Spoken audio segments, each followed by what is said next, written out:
This is video number 6 on our maternity NCLEX review practice questions and answers.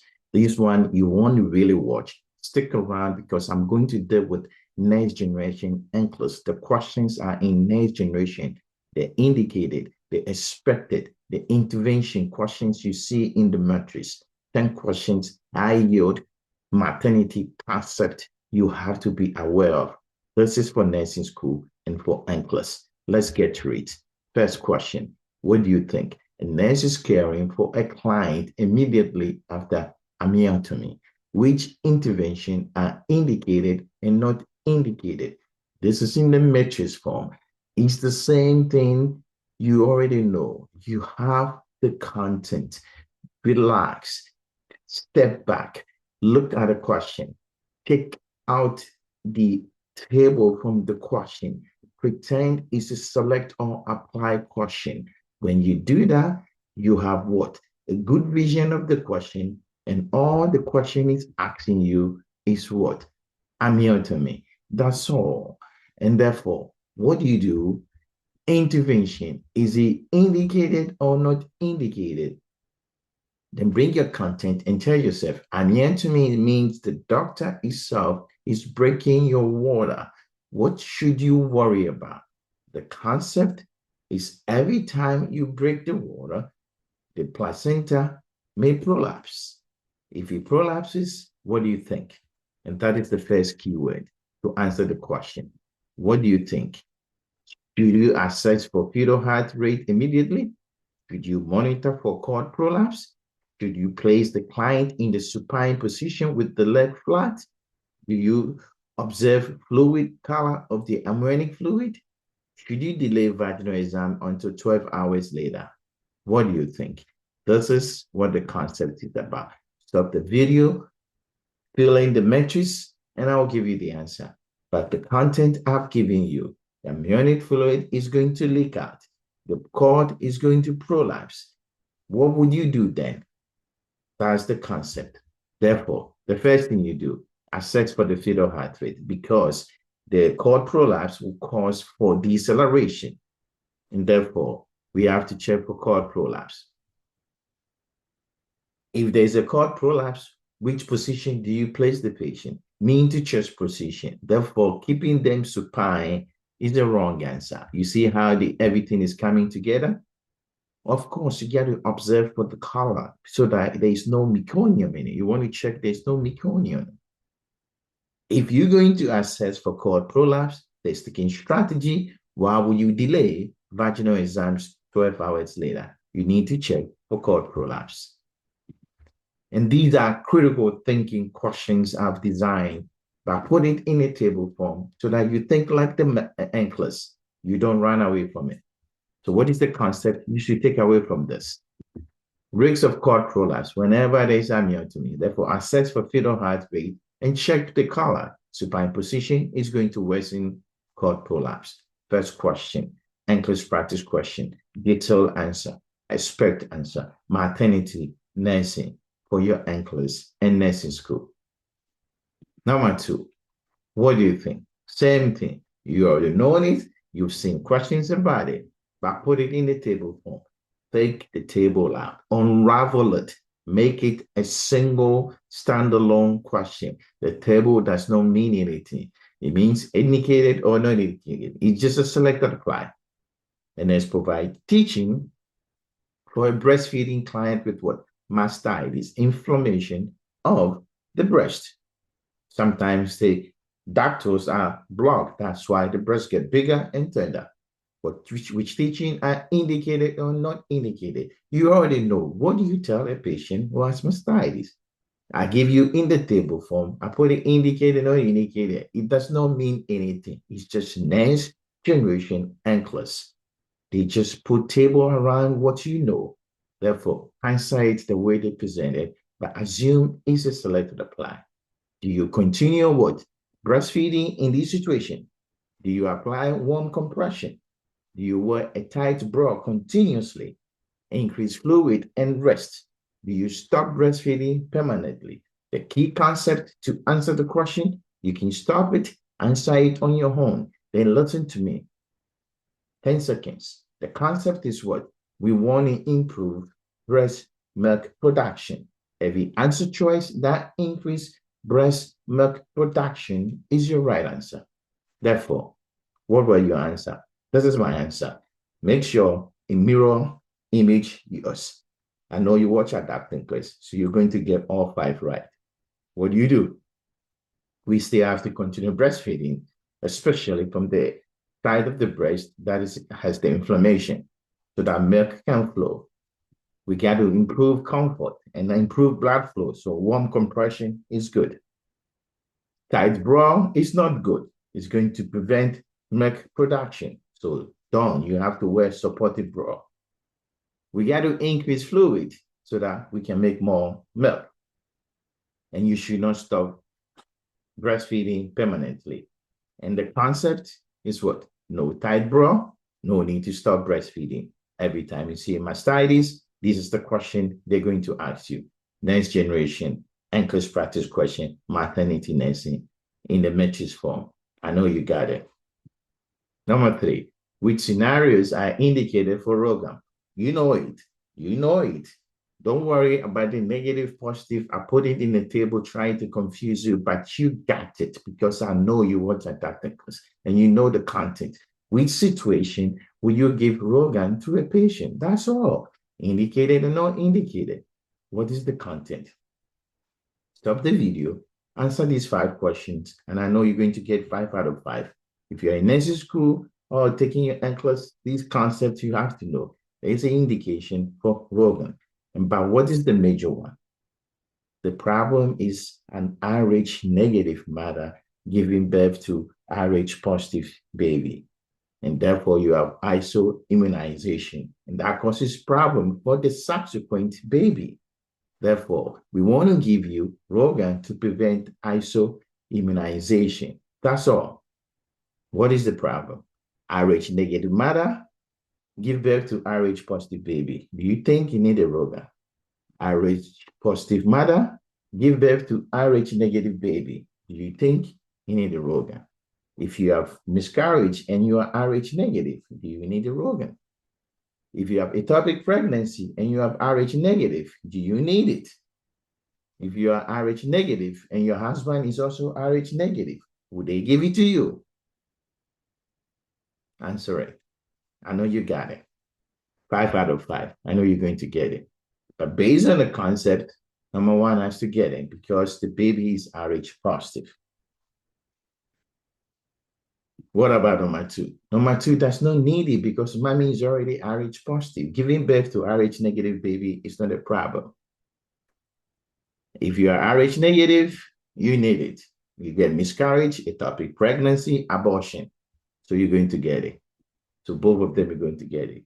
If the mother is Rh negative and father is Rh negative, the baby is going to be what?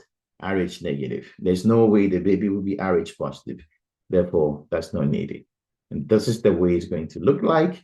I want you to watch this portion of the video multiple times so that when you see a question about this, you're going to master it. And what is the content? No risk of isoimmunization if the mother is what? Rh positive. Rh negative mother and Rh negative father will give birth to Rh negative baby. And therefore, no need to worry about it.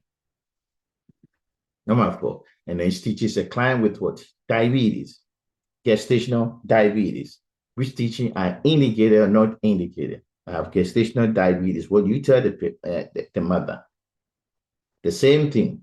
Stop the video, answer it on your own, and follow this series. And you can see by the end of it, you're going to master maternity. Mother blood glucose regularly, right? You're going to monitor blood glucose regularly. Should you do that? Should you follow a diet with what? Consistent carbs? Are you going to teach the mother like that? Tell her that oral hypoglycemic at the first line, that she's going to take metformin by mouth. Report persistent hyperglycemia. When she has these symptoms, she should report it. That insulin may be prescribed. What do you think? Gestational diabetes.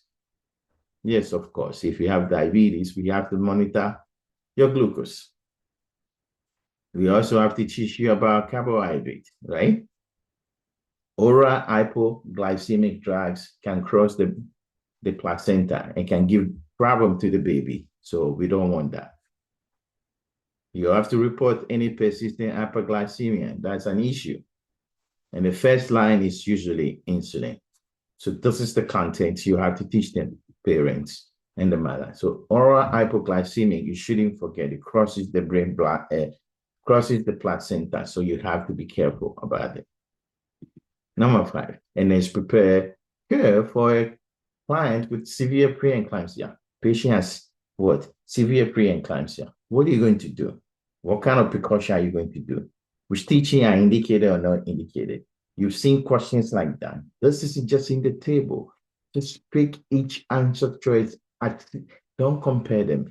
See them as isolated situation related to the concept. The concept of what? Severe preeclampsia. What do you want to do? That's all. You want to prevent eclampsia. Patients should not have seizure. Therefore, number 1, administer magnesium sulfate. Do you think it's inappropriate? Keep client on strict bed rest. Do you think it's appropriate in the patient with the severe preeclampsia? Do you think you should keep them in bed? Do you think you should encourage sodium diet, high sodium diet? You do monitor their urine output. And if there's a Pitocin prescribed, should you give it to the patient if it's prescribed, because to induce labor, if prescribed? What do you think? Of course, magnesium is indicated. We don't want the mother to have seizures, so stay in bed. Sodium is going to increase your blood pressure, so that's not good. We're going to monitor your urine output, including your reflexes and everything, if you're getting magnesium. And of course, delivery is the best way to prevent this problem. Therefore, if it is prescribed and is indicated, I'm going to give it to the mother. So this is the key aspect you got to pay attention to. High sodium diet is going to worsen your hypertension and edema, so we don't give it to you. No, low sodium diet. Question 6, let's get to it. I know you warm up. Now let's get to this. A nurse assists with delivery complicated by what? Shoulder dystocia. Which intervention are indicated or not indicated? The concept is what? Underline it. Don't worry. You know the thing. Shoulder dystocia. You know the problem. Ask yourself, what is the problem? Baby, it's not coming out because the shoulder is locked in place due to probably the pelvis is too small or due to presentation. How do you relieve the baby from shoulder dystocia? That's all. That's the intervention. Do you encourage knee to chest position? Apply fundal pressure. Apply suprapubic pressure. Notify the neonatal team, or tell the mother to continually pull you pulling the fetal head forcefully. Would you do that? What are the intervention? All these questions, 10 questions, I take it maternity concept, maternal health concept, and then I indicated what intervention, expected finding, what you need to do. That's what the NCLEX will ask you. If you know all this information, every time you see a question, go back to that content. That's the way you learn. Take the concept, find the intervention, find the complication, find the expected finding, and create a table and memorize them every time they're going to ask you the same question. That's what I've asked you. Shoulder dystocia. What do you do? Of course, mcroberts maneuver, knee to chest position. You should not apply fundal pressure because that's a trap, but you should apply suprapubic pressure. And the baby may need to be resuscitated. If you pull the head too hard and forceful, you're going to cause mcroberts. That's nerve injury. And therefore, you should not do that because the shoulder is locked in place. So don't do that. And therefore, the key concept is what? No fundal pressure. That's the key. Forceful pulling of the K will cause what? Nerve injury called mcroberts. You can see we got it. This question, this table, this particular image, you can use it to answer any question, even in the case study. If they give you shoulder dystocia, if it's not on this board, then let me know. And then assessing a postpartum client on day 3. Patient just had a baby. Day 3. You should expect what? Which intervention require intervention or no intervention? The concept here is after you deliver, the uterus supposed to go down. How much does it go down? Every day, 1 centimeter. Therefore, 3 days, it should be below the umbilicus. Which one I've given you require you to intervene? Don't make the question so difficult. It's straightforward, but it's presented in the table form with some confusion. I'm breaking down the question, test-taking strategy, adapt and close way, how to answer question. Break the question into pieces. 3 days postpartum, uterus is supposed to come down. I've given you some bunch of stuff on the left side.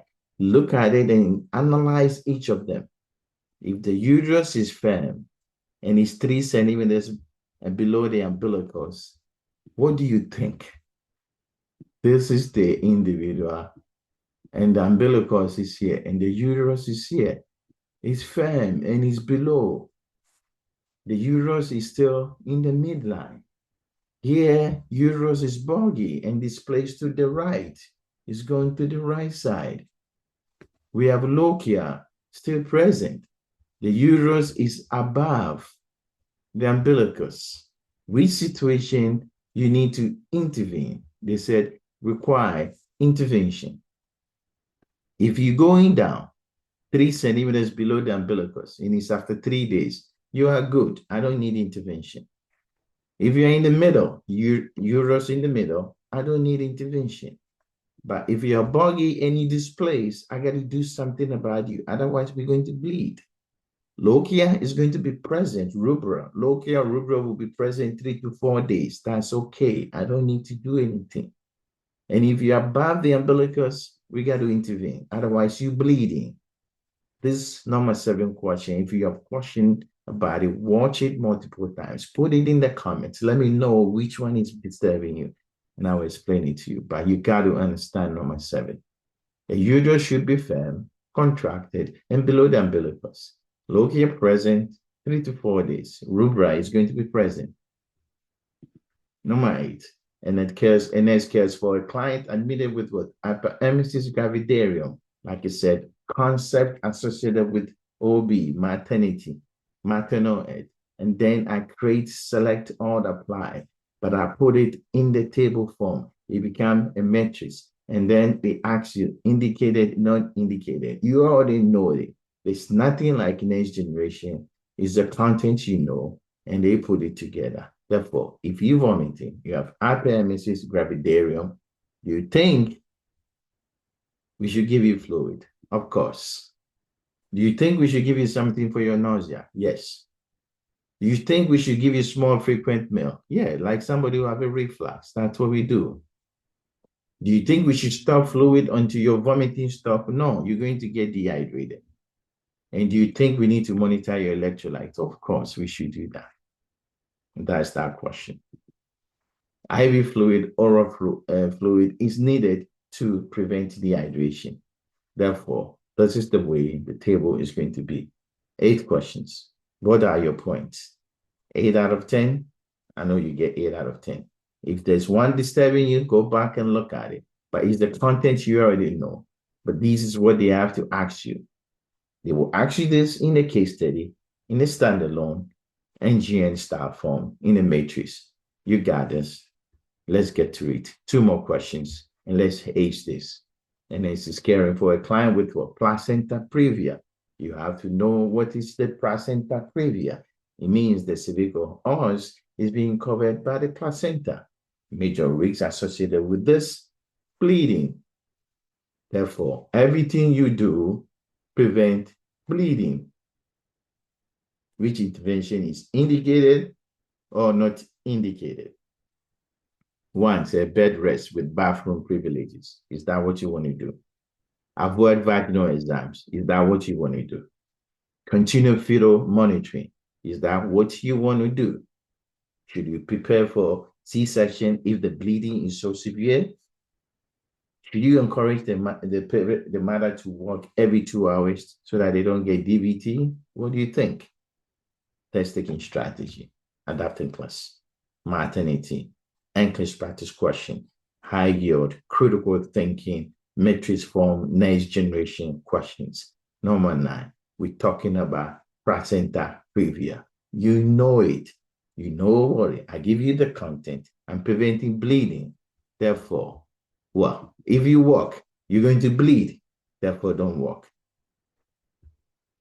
This placenta is covering the cervical os. If I put my finger there, there's going to be bleeding. No. Therefore, I'm not going to do that. So avoid vaginal exams. Now, baby is going to be in trouble, so I need to monitor the baby.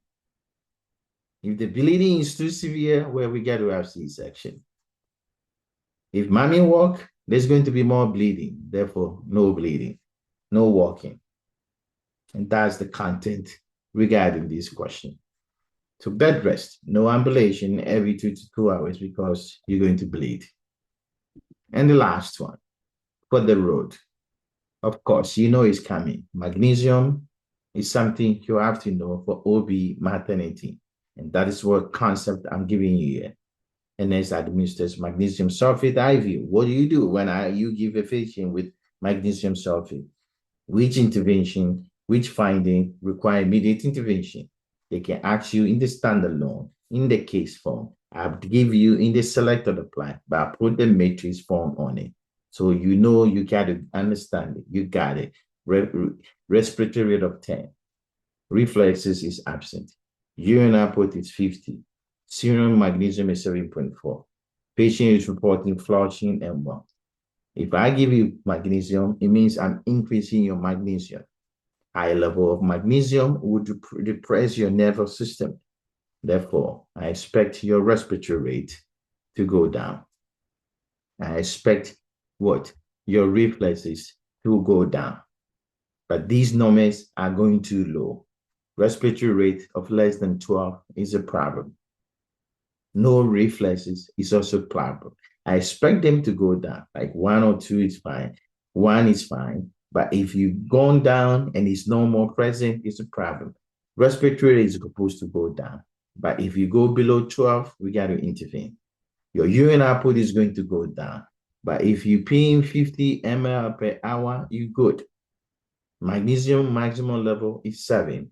7.5 is toxic, right? I got to intervene. And if you complain about flushing, it's an expected finding when you're having magnesium. This is adapting class. 10 questions. I yield critical thinking, next generation questions on maternity, maternal health, NCLEX practice question to help you pass your NCLEX and nursing school. Thank you for watching and good luck in your exams. If you have a question, put it in the comments and good luck.